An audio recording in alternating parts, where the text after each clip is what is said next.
सेलू, हाँ बोलो। आज है ना अपन लोग एक गेम खेलते हैं। बोलो। ये 3 गिलास है, ठीक है।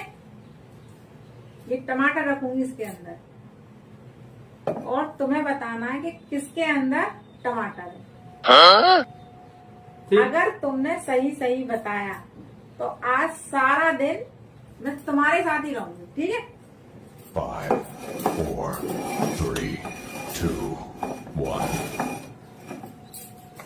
बाबा रे बाबा, बहुत कठिन गेम है आज ये तो यार।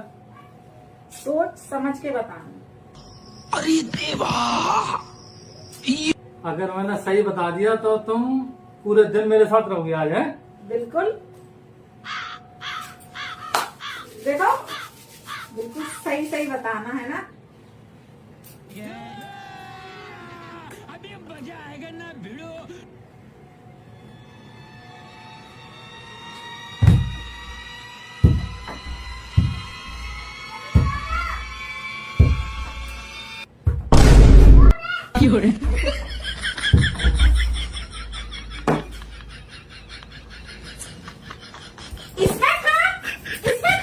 हे प्रभु, हे हरि राम कृष्ण जगन्नाथ प्रेमानंदी।